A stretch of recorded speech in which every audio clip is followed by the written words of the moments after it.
زرمبش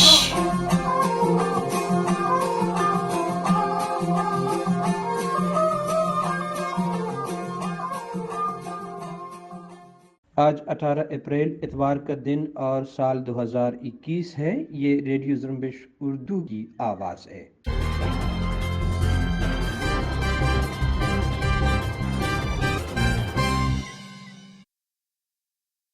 بلوچستان میں قابض پاکستانی فوج کی جہریت کا سلسلہ جاری ہے۔ ریڈیو زرمبش کو موصول ہونے والی اطلاعات کے مطابق قابض پاکستانی فوج نے آواران کے علاقے جہل جاؤ سے 6 افراد کو جبری طور پر لاپتہ کر دیا ہے، جبکہ گچک میں قابض فورسز کی تشدد سے زیر حراست ایک شخص ہلاک ہوا ہے۔ مصدوم سے ایک مسک شدہ لاش برآمد ہوئی ہے۔ ہب میں پاکستانی فورسز کی چوکی پر دستی بم حملہ کیا گیا، جس کی ذمہ داری BLF نے قبول کی۔ کیوبا کے صدر راؤل کاسترو نے اپنے عہدے سے استعفیٰ دے دیا ہے۔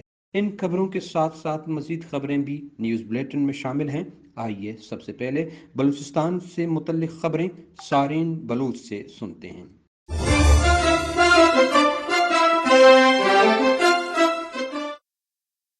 بلوچستان کے مختلف علاقوں میں قابض پاکستانی فورسز کے ہاتھوں جبری گمشدگیوں اور انسانی حقوق کی پامالیوں کا سلسلہ جاری ہے۔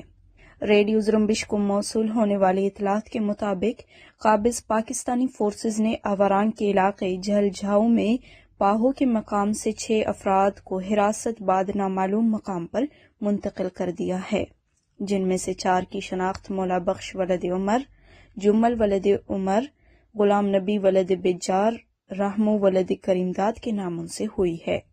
تازہ ترین اطلاعات کے مطابق جھل جھاؤ کے مختلف علاقے قابض پاکستانی فورسز کے گھیرے میں ہیں، جہاں قابض فورسز نے جھل جھاؤ، گابرو اور سامی بازار میں 70 کے قریب گھرانے نظر آتش کر دیے ہیں، جبکہ قابض پاکستانی فورسز کی بڑی تعداد موٹر سائیکلوں، گدھوں اور اونٹوں کی مدد سے جھل جھاؤ کے پہاڑی سلسلوں میں پیش قدمی کی ہے، جنہیں جنگی ہیلی کاپٹروں کی مدد بھی حاصل ہے۔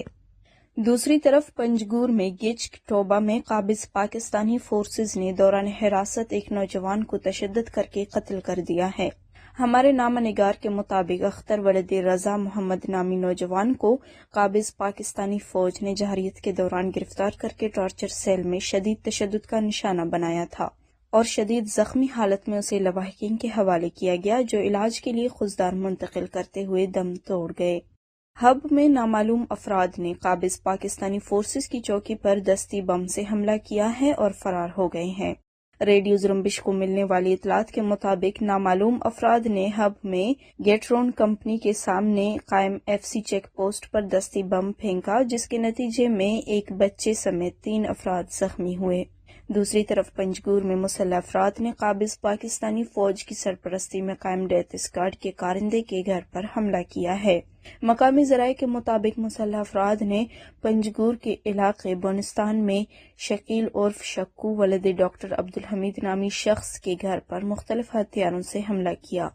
اطلاعات کے مطابق حملہ اس قدر شدید تھا کہ پورا علاقہ 10 منٹ تک دھماکوں اور گولیوں کی آوازوں سے گونجتا رہا۔ تاہم حملے میں دیگر نقصانات کے حوالے سے تاحال کچھ معلوم نہیں ہو سکا ہے۔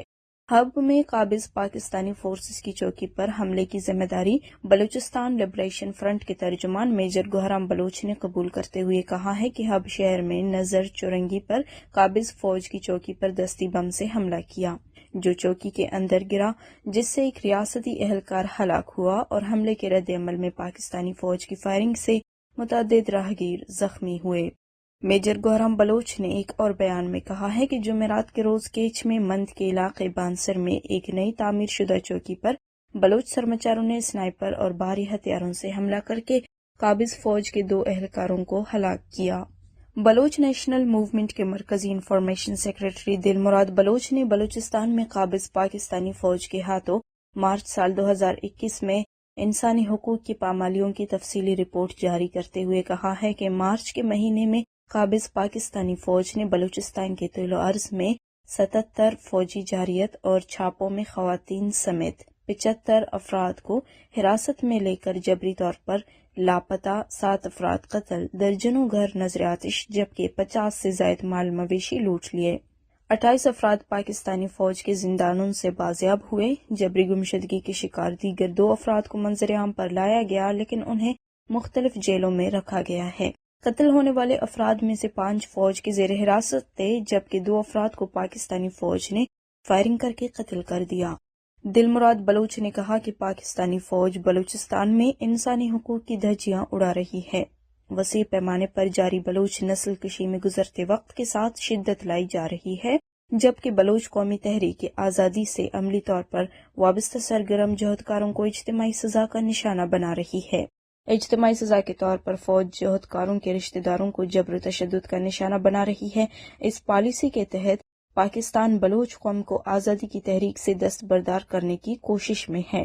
دلمراد بلوچ نے مزید کہا ہے کہ بلوچستان میں مکمل طور پر میڈیا بلیک آؤٹ ہے جبکہ عالمی میڈیا کی بلوچستان میں داخلے پر پابندی ہے۔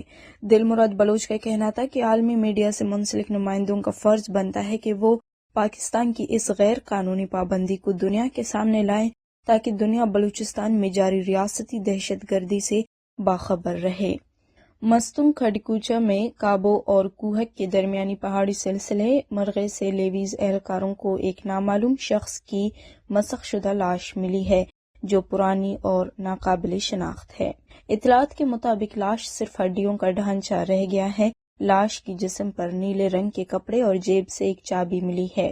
لیویز اہلکاروں نے لاش کو امانتہ دفن کیا ہے اور عوام سے اپیل کی ہے اگر کوئی اس کے بارے میں معلومات رکھتا ہے تو لیویز تھانہ تحصیل کھڈکوچہ میں اطلاع دے۔ کیچ کے علاقے بلیدہ میں نوانو ایف سی چیک پوسٹ پر پھنسی گاڑیوں کا ایک اور ڈرائیور پیاس کی وجہ سے ہلاک ہوا ہے۔ مغربی بلوچستان کے بارڈر پر ہلاک ہونے والے مزدوروں کی تعداد 4 ہو گئی ہے۔ اس سے قبل 3 نامعلوم افراد کی لاشیں بارڈر سے ملی ہیں جو پیاس کی شدت سے ہلاک ہو چکے ہیں۔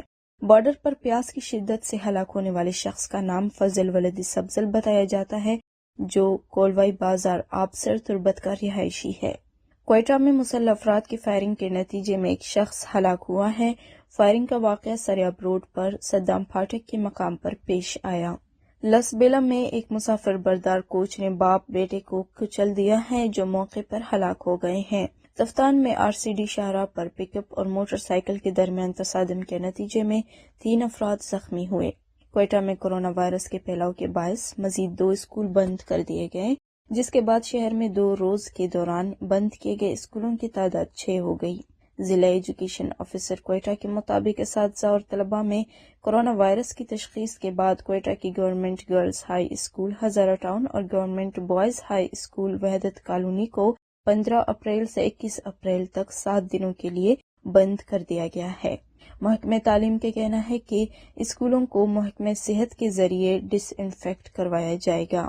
دوسری طرف بلوچستان یونیورسٹی کے کمپیوٹر سائنس ڈپارٹمنٹ کے تمام لیکچرار کرونا وائرس کا شکار ہو گئے ہیں جبکہ آئی ٹی ڈپارٹمنٹ کے پروفیسر عمران کی طبیعت ناساز بتائی جا رہی ہے۔ ذرائع کے مطابق طلباء و طالبات نے 3 روز قبل وائس چانسلر سے شکایت بھی کی تھی کہ ڈپارٹمنٹ کے کئی پروفیسروں کی طبیعت ناساز ہے لیکن اس کے باوجود یونیورسٹی انتظامیہ نے ایس او پیز پر کوئی عمل درآمد نہیں کیا جس کے باعث تمام اساتذہ کرونا وائرس کا شکار ہو گئے ہیں۔ بلوچستان نیشنل پارٹی کے کھٹ پتلی رکن صوبائی اسمبلی ثنا بلوچ نے کہا ہے کہ ریاست مدینہ کے 101 ارب روپے خسارہ والا بلوچستان کے 18 لاکھ بچے اسکولوں سے محروم ہیں اور بلوچستان کے نوجوان ہنرمندی، ٹیکنالوجی، علم اور ملازمت سے محروم ہیں۔ انہوں نے مزید کہا کہ بلوچستان کے ہزاروں کلومیٹر سرحدوں کی بندش، جامع معاشی حکمت عملی کا فقدان، آسمان کو چھوتی بے روزگاری، غربت، خوراک اور تیل کی کمی نے بلوچستان میں ایمرجنسی کی صورتحال پیدا کر دیا ہے۔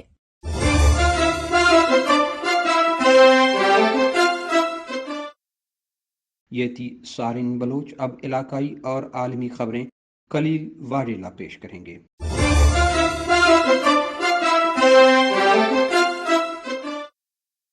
پاکستان میں عورت آزادی مارچ کے منتظمین کے خلاف توہین مذہب کے قانون کے تحت مقدمہ درج کر لیا گیا ہے۔ پاکستانی میڈیا کے مطابق 5 وکیلوں کی جانب سے دائر کی گئی درخواست میں موقف اختیار کیا گیا تھا کہ اسلام آباد میں ہونے والے عورت مارچ میں منتظمین نے ایسے الفاظ استعمال کیے ہیں جو توہین مذہب کے زمرے میں آتے ہیں۔ پشاور کے شرقی پولیس تھانے کے عہدیداروں کے مطابق عورت آزادی مارچ کے منتظمین کے خلاف درج مقدمے میں توہین مذہب کے قانون کے تحت 295A اور 295C کے دفعات شامل ہیں۔ افغان طالبان نے الزام عائد کیا ہے کہ افغان فورسز نے گزشتہ 2 ہفتوں کے دوران چھوٹے بڑے ہتھیاروں، توپ خانوں اور فضائی حملے کر کے 101 شہری قتل اور زخمی کیے ہیں۔ افغان طالبان کے مطابق یہ حملے افغانستان کے 10 مختلف صوبوں میں کی گئی ہیں۔ طالبان ترجمان کے مطابق اس کے علاوہ گھروں اور بازاروں کو بھی بھاری نقصان پہنچا ہے اور فضائی حملوں میں 41 معصوم شہری جن میں خواتین، بچے، علماء اور بزرگ شامل ہیں ہلاک ہوئے ہیں اور 60 دیگر زخمی ہونے کے ساتھ ساتھ بے شمار لوگ اپنے گھروں سے بے گھر ہوئے ہیں۔ بھارت کے chief of defence staff Bipin Rawat نے کہا ہے کہ بھارت کو امریکہ اور نیٹو افواج کے افغانستان سے انخلا کے بعد پیدا ہونے والے خلا کے حوالے سے تحفظات ہیں۔ خبر رساں ایجنسی رائٹرز کے مطابق جنرل بپن راوت نے ایک سیکیورٹی کانفرنس میں گفتگو کرتے ہوئے کہا کہ پریشان کن بات یہ ہے کہ افغانستان سے امریکہ اور غیر ملکی افواج کے بعد پیدا ہونے والے خلا کی جگہ شرپسند عناصر لے سکتے ہیں۔ البتہ انہوں نے ایسے کسی ملک کا نام لینے سے گریز کیا جو ان کے خیال میں صورتحال کا فائدہ اٹھا کر ماحول کو بگاڑ سکتے ہیں۔ کیوبا کے کمیونسٹ پارٹی کے سربراہ راؤل کاسترو نے عہدے سے مستعفی ہونے کا اعلان کر دیا ہے۔ برطانوی میڈیا رپورٹس کے مطابق راؤل کاسترو نے مستعفی ہونے کا اعلان 8ویں کانگریس کے افتتاح کے موقع پر کیا۔ میڈیا رپورٹس کے مطابق راؤل کاسترو نے اپنے استعفے کے بعد پارٹی کے نئے سربراہ کے نام کا اعلان نہیں کیا ہے، تاہم سیاسی تجزیہ کاروں کے مطابق راؤل کاسترو کے جانشین صدر ممکنہ طور پر 57 سالہ میگویل دیاز کانیل ہوں گے، جو اس وقت ملک کے اول نائب صدر بھی ہیں۔ راؤل کاسترو نے کہا کہ اپنے ملک، انقلاب اور سوشلزم کے دفاع کے لیے تیار رہوں گا۔ امریکہ میں مشہور کوریئر کمپنی پیڈیکس کے دفتر کے احاطے میں فائرنگ کے نتیجے میں 8 افراد ہلاک ہو گئے ہیں اور بعد میں حملہ آور نے بھی خودکشی کر لی ہے۔ امریکی میڈیا کے مطابق امریکی ریاست انڈیانا کے شہر انڈیانا پلس کے پولیس حکام نے جمعے کے روز ایک پریس کانفرنس میں بتایا ہے کہ جمعرات اور جمعے کی شب ایک کوریئر کمپنی پیڈیکس کے مقامی بلڈنگ میں فائرنگ کر کے 8 افراد کو ہلاک کرنے والے شخص کا نام برینڈن اسکاٹ ہول تھا۔ اس نے واقعے کے بعد مبینہ طور پر خودکشی کر لی تھی۔ دوسری طرف تیونس کے سمندری حدود میں تارکین وطن کی کشتی ڈوب گئی ہے، جس کے نتیجے میں 21 افراد ہلاک ہو گئے ہیں۔ عرب میڈیا کے مطابق کشتی تیونس کے شمالی ساحلی شہر صفاقس سے کچھ فاصلے پر ڈوبی۔ عرب میڈیا نے مزید بتایا ہے کہ تارکین وطن بحر روم کے راستے اٹلی پہنچنے کی کوشش کر رہے تھے۔ اسرائیلی وزیر خارجہ نے خبردار کیا ہے کہ ان کا ملک ایران کو جوہری ہتھیاروں کے حصول سے روکنے کے لیے ہر ممکن کوشش کرے گا۔ یونانی اور قبرصی ہم منصبوں اور قبرص کے پاپوس میں ایک سینئر اماراتی عہدیدار کے ساتھ ملاقات کے بعد اسرائیلی وزیر خارجہ نے کہا کہ بات چیت میں خطے میں خوشحالی اور استحکام کے قیام کے امکانات پر توجہ دی گئی ہے۔ انہوں نے مزید کہا کہ ہم نے ایران اور حزب اللہ کے مشرق وسطی کے عدم استحکام اور علاقائی امن کو درپیش چیلنجوں پر تبادلہ خیال کیا ہے۔ ہم ایرانی حکومت کو جوہری ہتھیاروں کے حصول سے روکنے کے لیے جو بھی ضروری ہوا کریں گے۔